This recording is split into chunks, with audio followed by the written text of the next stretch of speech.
Subscribe कीजिए हमारे channel Sonipat 24 को। सबसे पहले लेटेस्ट खबरें देखने के लिए बेल आइकन को दबाइए। सोनीपत नगर निगम निवासियों को मेरा नमस्कार। होली के त्यौहार की आप सबको बहुत बहुत हार्दिक शुभकामनाएं। मैं राधा रानी से कामना करता हूं कि ये त्यौहार आपकी ज़िंदगी में बहुत सारी खुशियां लेके आए, रंगों की तरह आपकी ज़िंदगी को बहुत सुंदर बनाए। और जितने ही मेरे युवा साथी हैं उनसे मैं निवेदन करता हूं कि इस त्यौहार को भाईचारे का त्यौहार है, प्यार का त्यौहार है, बहुत ध्यान से बहुत सुंदर तरीके से होली मनाएं। और जो मार्केट में केमिकल रंग मिलते हैं उनका यूज़ ना करके हर्बल गुलाल का यूज़ करें, फूलों से होली मनाएं और आपसी भाईचारा बहुत अच्छे से अपना बना करें। तो आप सबको, आपके पूरे परिवार को होली की बहुत बहुत शुभकामनाएं। जय हिंद, जय भारत। आगुन में चाल सारी नगरी हुई निहाल के होली खेलत है। धोखाधड़ी के मामले तो अक्सर सामने आते हैं, लेकिन सोनीपत के गन्नौर में स्थित CCAS जैन कॉलेज से एक ऐसा मामला सामने आया है जिसे सुनकर आप भी भौचक्के के रह जाएंगे। कॉलेज प्रशासन द्वारा कॉलेज की ही MA की सभी छात्राओं के साथ धोखाधड़ी कर डाली। सभी छात्राओं को नकली रोल नंबर देकर परीक्षा में बैठा दिया और वहां पर भी नकली परीक्षा दिलवा दी। मामले का खुलासा तब हुआ जब परीक्षा केंद्र में बैठी हुई छात्राओं के पास अगला पेपर ही नहीं पहुंचा। फिलहाल पूरे मामले में कॉलेज प्रशासन अपनी गलती बता रहा है और पूरे मामले का जिम्मेवार कॉलेज के क्लर्क को ठहरा रहे हैं। वहीं कॉलेज के क्लर्क के खिलाफ मामला दर्ज हो चुका है। सोनीपत 24 के लिए श्याम विशेष के साथ रमेश कुमार की रिपोर्ट। हम यहाँ पे जैन गर्ल्स कॉलेज में हम पढ़ने के लिए आए थे। हमने एडमिशन लिया था MA फर्स्ट ईयर में और इंग्लिश सब्जेक्ट से लिया था। हमने जब यहाँ पे एडमिशन लिया, हमने फ़ीस वगैरह कंप्लीट सबमिट कर दी। उसके बावजूद अब हमारे पास जब एग्ज़ाम हुए हैं तो हमारे हमें 4 तारीख से एग्ज़ाम स्टार्ट होने थे। 3 तारीख को हमें कॉलेज में बुला के बताया जा रहा है कि हमारे उस सब्जेक्ट का सिलेबस ही चेंज हो गया, इवन सब्जेक्ट चेंज हो गए हैं। लेकिन जैसे ही हमें पता लगा, हमने उसके बावजूद भी, सब्जेक्ट चेंज होने के बावजूद भी हमने एग्री किया कि हम लोग मेहनत करके और अपने एग्ज़ाम्स को देंगे। हम एग्ज़ाम स्टार्ट करें। लास्ट हमारे फर्स्ट 2 एग्ज़ाम जो स्टार्ट हुए तो हमें 3 तारीख को ही रोल नंबर इशू करवाए गए और 3 तारीख को के रोल नंबर के बाद हम जब 4 तारीख को एग्ज़ाम देने आए, हमारे 4 तारीख का और 7 तारीख का एग्ज़ाम हो गया था। 9 तारीख का जब हमारा एग्ज़ाम था उस दिन हमारे साथ ये हुआ कि हम 1 घंटा वेट करते रहे और हमारे एग्ज़ाम नहीं हुआ। 1 घंटे के बाद हमें बोला गया कि तुम लोग वेट करो, जैसे तुम्हारा एग्ज़ाम आएगा हम बता देंगे कुछ प्रॉब्लम आई है। उसके बाद 14 तारीख को हमारा एग्ज़ाम था और उस दिन हमें पता लगा कि हमारा तो एडमिशन ही नहीं हुआ। DHE के पोर्टल पे हमारा नाम रजिस्टर नहीं है या फिर हमारा एडमिशन कंप्लीट वहाँ पे नहीं है, हमारी प्रोसेस का एडमिशन की हुई नहीं है। तो आपको कैसे पता लगा आपका एडमिशन नहीं हुआ अभी तक? आपने फिर एग्जाम भी दिए? तो प्रिंसिपल सर ने बताया कि है ना, तो कुछ DHE के पोर्टल खुलवाने की कोशिश कर रहे हैं, तुम्हारे एडमिशन करवाने की कोशिश कर रहे हैं और क्लर्क की मिस्टेक है। लेकिन है ना, क्लर्क का कॉलेज का ही है, ये अपनी तरफ से अपने सिर से उतार रहे हैं कि है ना हमें पता नहीं लगा। ऐसा कोई पॉसिबिलिटी होती ही नहीं है कि इन्हें पता ना लगे। क्लर्क ने बताया नहीं। कितनी फीस सबमिट कराई थी आपने? 15,500। अब कॉलेज वालों का क्या कहना है कि आपके एग्जाम कब होंगे? अभी कुछ नहीं कह रहे हैं। पहले उन्होंने हमें 16 तारीख तक का भी दिलासा दी थी कि 16 तारीख को आपका एग्जाम हो जाएगा। हम पूरी कोशिश कर रहे हैं, लेकिन आज हमारा लास्ट एग्जाम था और वो भी नहीं हुआ, तो हमारा पूरा साल बर्बाद हो गया। और इस कारण हमें अपना जस्टिस चाहिए कि हमारा पूरा जो साल बर्बाद करवाया कॉलेज ने, उसका हमारे साथ क्या हम उसके लिए कर सकते हैं और है ना, हमारा कैसे हम अपने साल को बचा सकते हैं। और हमारा जो भी मतलब ये हुआ है, हमारे साथ फ्रॉडबाजी हुई है या हमारे एडमिशन से रिलेटेड जो भी प्रॉब्लम हुई है, उसके रिगार्डिंग हमें जस्टिस चाहिए। और मैं CCAS जैन गर्ल्स कॉलेज की एक छात्रा हूँ।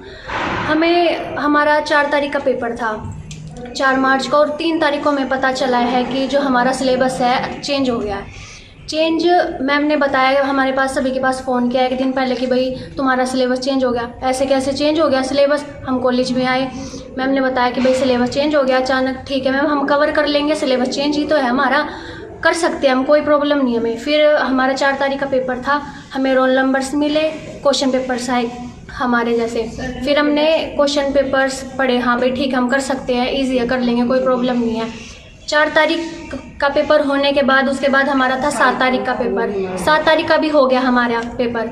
उसके बाद था हमारा 9 तारीख का पेपर। 9 तारीख का पेपर हमारा नहीं हुआ।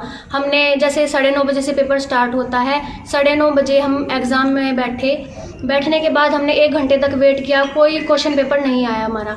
उसके बाद हम सर के पास गए, प्रिंसिपल सर से पूछा कि सर क्या हुआ, हमारा रोल नंबर तो है, क्वेश्चन पेपर क्यों नहीं आया अभी तक, क्या हो रहा है क्या? सर बोले कि देख रहे हैं अभी हम, कुछ प्रॉब्लम है, देखते हैं, कुछ करते हैं हम, थोड़ा वेट करो।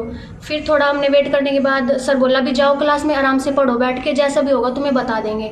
ठीक है, उस दिन हमारा एग्ज़ाम नहीं हुआ। फिर हमारा एग्ज़ाम था 14 डेट को, 14 डेट का एग्ज़ाम था। फिर उस दिन भी भाई सुबह जैसे हम कॉलेज में आए कि क्लास में तो सारे बच्चे क्लास में बैठे, कोई एग्ज़ाम रूम में तो है ही नहीं। फिर पता चला कि भाई ऐसे ऐसे प्रॉब्लम हो गई है। DHC पोर्टल है, उस पर हमारे जो एडमिशन है, जो भी कोई रिकॉर्ड है वो चढ़ा ही नहीं हुआ। फिर सर के पास गए, हमने बोला कि सर क्या हो रहा है, ये रोल नंबर का क्या प्रॉब्लम है? MA इंग्लिश फर्स्ट ईयर में। क्या आप लोगों का ये किस तरह की धांधलेबाजी हुई है पुलिस में? जी, हमने ना एक दिन पहले पता चला है कि हमारा सिलेबस चेंज हो गया है। टीचर ने बताया कि एकदम सुबह कॉल किया है, एक अर्जेंट कॉलेज में आना पड़ेगा।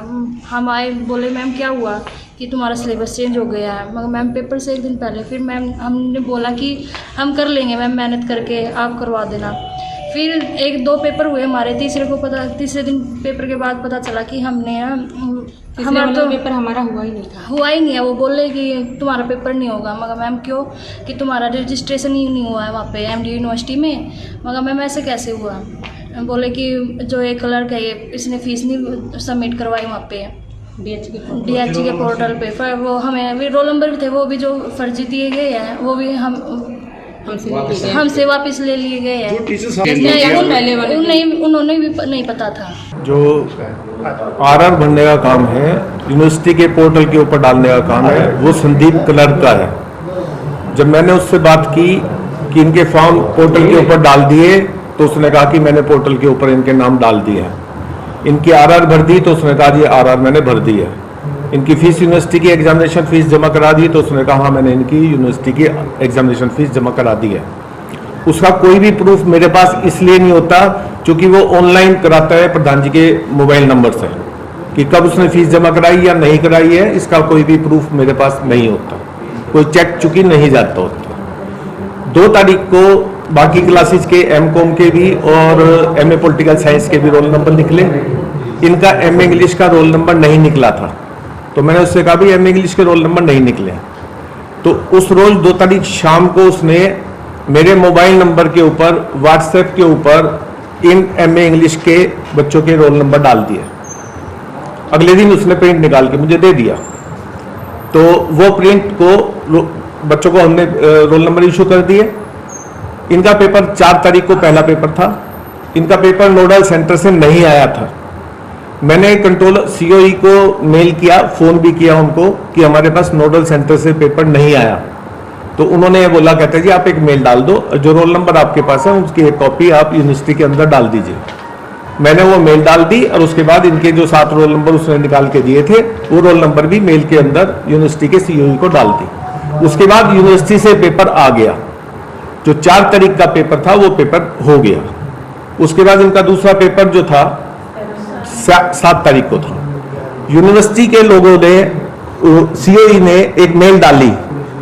मेल ये डाली थी कि आपकी RR जमा नहीं है और आपकी फीस जमा नहीं है। जब मैंने इसको बुला के पूछा भाई कोई यूनिवर्सिटी से मेल आई है, तो इसने मुझे बोला नहीं आई। बाद में जब ये 7 तारीख को रेजिग्नेशन मुझे दे के गया, मेरे मोबाइल के ऊपर इसने रेजिग्नेशन भी भेज दिया और चला गया यहाँ से सारा रिकॉर्ड लेके। तो फिर हमने बाद में मेल के ऊपर देखा तो वो मेल ट्रैश के अंदर पड़ी हुई थी। ट्रैश से हमने उसकी कॉपी निकलवाई और उसके बाद में मैं और मेरे साथ एक कॉलेज की दूसरी senior teacher doctor Renu Sharma, हम दोनों यूनिवर्सिटी के अंदर गए। यूनिवर्सिटी के अंदर RR ब्रांच के अंदर जब हम गए तब उन्होंने हमें ये बताया, कहते जी इस तरह से ना तो इसने आपकी RR भरी हुई है और ना ही इसने यूनिवर्सिटी की फीस जमा कराई हुई है सर। लेकिन और ये पोर्टल के ऊपर है जी, कमी तो आपकी रही है ना सर। इतना लेट आप जाके जब स्टूडेंट्स के रोल नंबर आए तब आपने पता क्या करना, तो फीस जमा नहीं, RR जमा नहीं, बिल्कुल नहीं। और लास्ट डेट जो होती है वो दिसंबर की डेट थी। उस दिसंबर में इससे मैंने बात करी है दिसंबर में इसने कहा कि मैंने पोर्टल पे डाल दिए और इनकी फीस जमा है। मैंने ये दो तारीख की बात नहीं है, ये पहले की बात ही है। सर सिलेबस भी चेंज था। सिलेबस के बारे में मैं आपसे ये कहूंगा, करीब 5 महीने पहले ये सिलेबस प्रपोज चेंज सिलेबस जो 20-21 सेशन के अंदर शुरू होना था वो यूनिवर्सिटी से आता होता है। तीनों इंग्लिश के लेक्चरर को अपने ऑफिस के अंदर वो जो नोटिफिकेशन था वो दिखाया कि इस बार शायद ये सिलेबस बदलने वाला है। जब भी कॉलेज सेशन शुरू होता है सबसे पहले स्टाफ मीटिंग के अंदर ये कहा जाता है कि सिलेबस को देखना ये टीचर की जिम्मेदारी होती है कि टीचर ने सिलेबस देख के उसको पूरा कराना होता है। सर एक नहीं दो जगह कमी, सिलेबस में भी टीचर्स के ऊपर आपने बात डाल दी, रोल नंबर पे बात आई तो कलरक के ऊपर बात डाल दी, फिर आपकी क्या जिम्मेवारी थी? हाँ जी, आपकी क्या जिम्मेवारी थी सर? आप प्रिंसिपल हैं, कुछ भी होता है स्टूडेंट्स तो आपके भरोसे हैं ना, कुछ भी ऊपर से बात आएगी तो आपके ऊपर आएगी, आपकी जिम्मेवारी भी तो थी।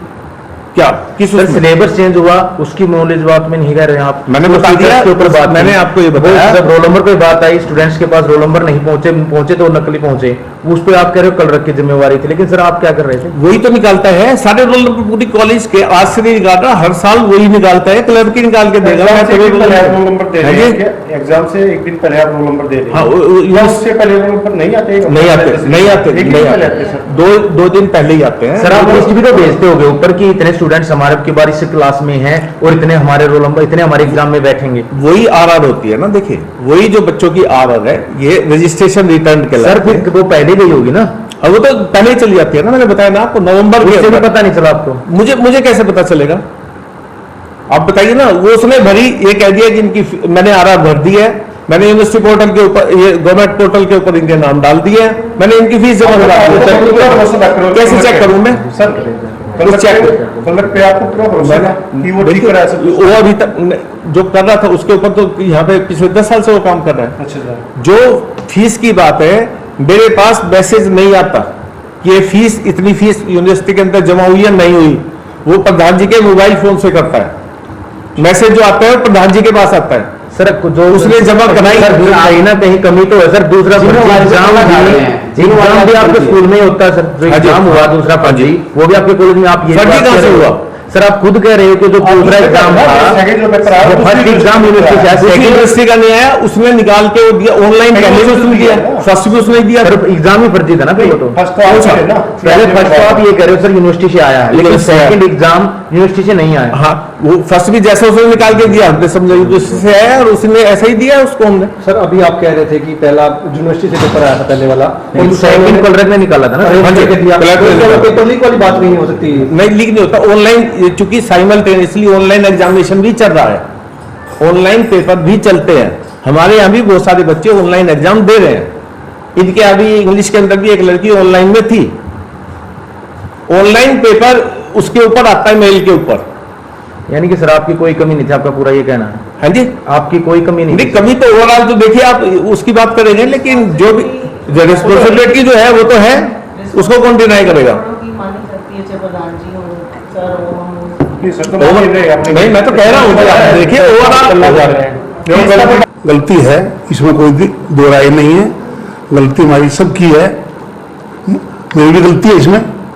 जो देखभाल नहीं कर सके या वो नहीं कर सके, और जो कोई नहीं वर्कर कोई भी कर्मचारी गलती करता है तो सब हमारे ऊपर आती है। ये हमारे से गलती हुई है और उस गलती को बच्चों का साल खराब ना हो, दिन रात हम लगे हुए हैं और कोशिश करेंगे कि मर्सी चांस लेके इन बच्चों का पेपर दिलवाया जाए ताकि इनका भविष्य बच्चों का खराब ना हो। और हम तो दिन रात परेशान हैं जब से मुझे पता लगा। आरोपी कलरक सर कहाँ का था, कौन था, कितने दिन से यहाँ कार्यरत? तकरीबन 10 साल से है। संदीप त्यागी है, सरनाम श्री ईश्वर त्यागी, गढ़ी केसरी का। पहले भी कुछ किया था सर इसने? पहले तो कोई चीज की होती तो उसे रखता ही नहीं मैं। अगर कोई चीज पहले नॉलेज में आई नहीं होती तो कभी हटा चुका होता। कहने का क्या मतलब था? आपके पास मैसेज आता है कि आपकी बात मुझसे तो आरटीएस लिया जाता है, आरटीजीएस में उसका ओटीपी नंबर, भाई पैसे जमा कराया ओटी नंबर आएगा, ओटी नंबर दे देता हूँ उनको। जैसे फीस जो जमा कराते हैं ऑनलाइन जो होगी उससे ओटीपी नंबर लिया जाता है, मेरे से ओटी नंबर दे देता, बताता हूँ। तो आपको पता लगता सर वो किस चीज ओटीपी का मतलब फीस जमा कराने का है या कोई और ना वो कुछ नहीं पता लगता। FIR करवा दी सर आरोपी के खिलाफ? हाँ FIR करा दी सर।